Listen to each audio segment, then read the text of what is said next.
Welcome back to the channel. It's your boy JMatt, the one and only. This is the JMatt Show. Appreciate y'all checking back in with me. Man, I'm feeling real good, man. I got the Luce drip. Y'all see me, man. Y'all look. I know a lot of y'all watching the video. Y'all just passing by because the title of the video is political season, all that stuff. So I get it.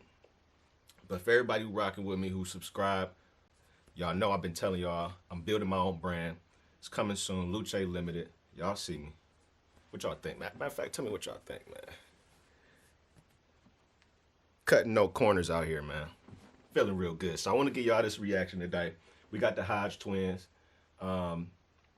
Ice Cube came out a few days back and said a few things regarding, I guess, who he was endorsing or Black Plan and this and that. He got a lot of flack for it. I haven't been watching a lot of the news, but on YouTube, it's been a lot of conversation on different podcasts and things like that. So I want to see what the Hodge twins got to say about this. All right, let's start the show. Yeah. Now, Ice Cube is in the news. He done sold out to the white man. He's a sellout. He's a coon. That's exactly That's what I what was black hearing. people calling this. That's what the black community is calling him. Now, let me tell y'all what's going on. I'm kind of upset, man. They're just gonna call him a coon, a sellout, man. You know how hard we had to work for that? I know, man. And they just so they don't take long to get to the jokes, man. So that was my major disappointment too, is like how quickly we could jump to, and I say we because I'm just speaking as a member of the black community. It's like how quickly we could jump to calling somebody a sellout or a coon and like all these derogatory terms that we got for ourselves just for simply stating an opinion and not even actually choosing sides. From what I understand, he just had a plan and he wanted to speak to both sides, and only one side decided to listen to him before the election. From what I understand, the Dems was like, I got you on the plan. Like, we hear you that you want a plan, but right now we working on beating Trump. Like, that's the number one priority. So we'll hear about your Platinum Plus package plan.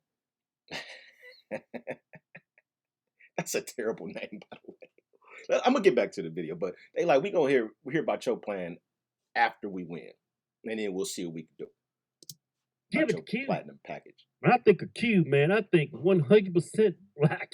I think of pure blackness. I don't think of sellout. Yeah, but anyway, let me tell y'all what's happening. Yeah, now, a few weeks back, Trump came out with this plan to help the black community. $500 billion worth. He even gave it a black name. He called it the Platinum Plan. I mean, if you're going to come over with a plan for black people, you got to have a black name to it.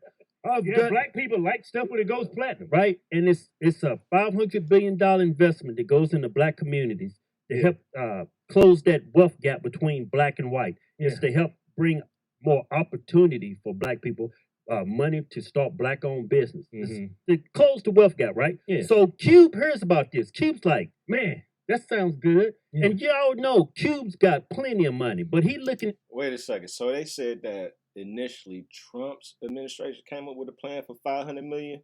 So let me get this straight. So he's saying that Trump is the one that had the plan for the black community first, and then they saying that Cube got wind of it and was like, okay, let me jump in on this? Or I'm hearing a lot of different things, because I'm also hearing that Cube has been working with a lot of black intellectuals and economists regarding developing a plan for the black community. So I don't know, maybe they'll let me know during the video. I need to quit stopping it. Other black people, he's like, man, damn, y'all ain't got no money. Cube don't only have to care, right? He went there. He didn't have to sit down with the Trump administration to make sure to see if it goes well, man. Yeah, to see that this plan becomes a reality. To make sure we can maximize this $500 billion in the communities who really needs it. Yeah, he's not working for the Trump administration. Yeah, he's not in the backyard picking cotton. Yeah, he's actually there working for other black people, because like I said, he got money. This dude started off as a rapper. Yeah. Then he became an actor. Yeah, now he's writing movies. And now the dude's writing movies. And for black people, for you to call this man a sellout, just look at it at this point. Y'all rather help Joe Biden? I mean, Joe Biden, if you look at this man's record, I mean, y'all asking Trump to denounce racism, white supremacy, when he has no ties to racism. If you look at Biden's record, he has strong ties to racism. Yeah. Segregationist. See, that's the other thing. It's like, this is why I don't be getting into politics. It's like, choosing sides is never a way to unify.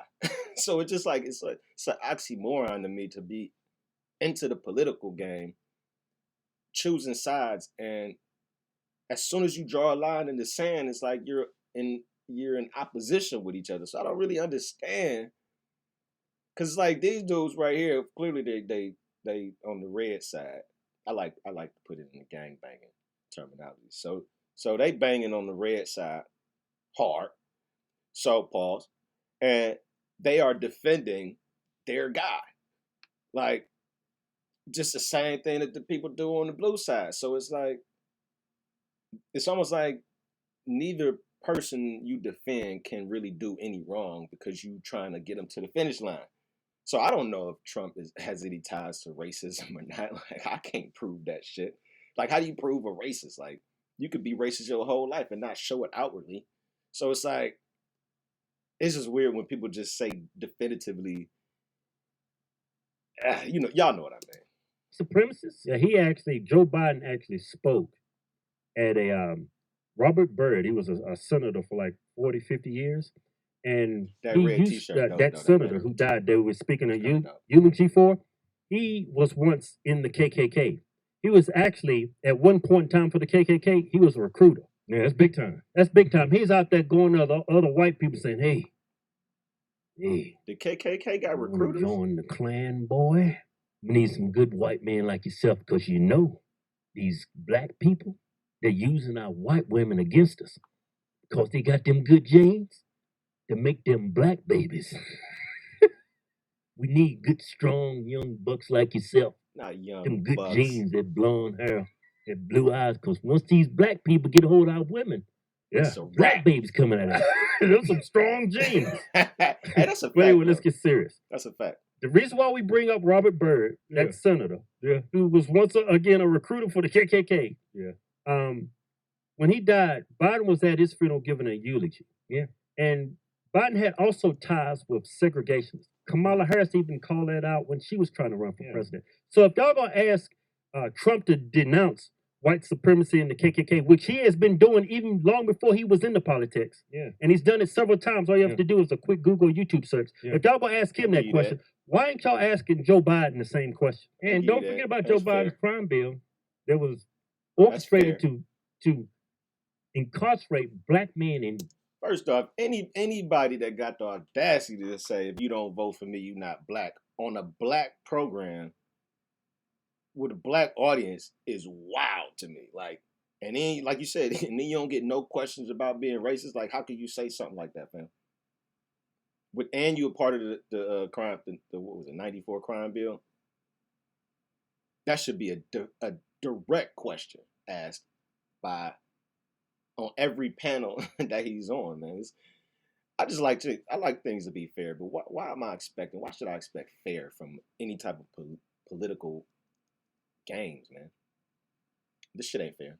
It ain't built to destroyed black families. Yeah, the 94 crime bill that Joe Biden wrote and sponsored, that locked up a lot of black people. Destroyed black families. If anybody's a sellout, hell is not Ice Cube. Yeah, Joe Biden, that crime bill had black people locked up for just smoking weed. And black people keep saying this system is corrupt. Joe Biden is the system. He wrote the crime bill. He sponsored it. Yeah, and y'all voting for Joe Biden. If anybody's a sellout, it's you. Besides, keep politics out of it. Trump doesn't. Ice Cube doesn't agree with Trump's politics. He hasn't endorsed Trump. I'm sure there's some things about Joe Biden he disagrees with. But the main reason why he was there was to help you. Put politics aside. He was there to help further the black community. And that's the only thing y'all should care about. Not that Trump's a Republican. That doesn't even make sense. Yeah. He's there to help you. That's what I'm talking about. Yeah, what Joe Biden? That's it. If somebody put together a plan and is literally based on uplifting a community that's been downtrodden, for the lack of a better word, I'm saying, using cliche terms, but does it matter who is trying to support it? But I did hear this analogy come from Corey Holcomb on the 5150 show. I do watch that show. Shout out to y'all. But he was like, man, is it right to let's say he said basically, if you got a plan to help the Black community, and the only people willing to listen to your plan and invest in your plan is the KKK, should you make that investment? Should you go ahead and accept the help from the KKK, a known organization who's against you, just because they say they're willing to help you? It's like, I don't really know how to answer that question, because I don't really go to any of these people to assist me. You know what I mean? Like, and I think I heard enough of this video. We're going to cut the video off short. But this is why I don't choose sides. I don't look to any of these people to assist me or help me. I try to get in and learn the game, and I try to manipulate the rules of the game to work in my favor so that I can win. The game is set up for everybody to play. You got to set yourself up in a position where you can win. So I'm not looking to these politicians. Whoever wins, I'm not looking them to assist me.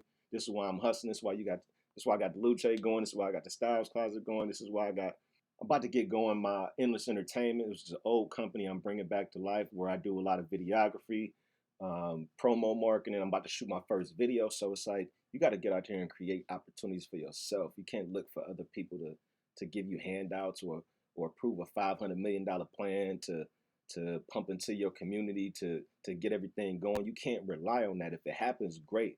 But really, you got to pull yourself up, take advantage of these opportunities that you have, put yourself in a position to win, man. It's all up to you, man. Appreciate y'all rocking with the boy, JMatt. Stay tuned next time. Love y'all. Subscribe if you ain't subscribed. If not, keep it moving.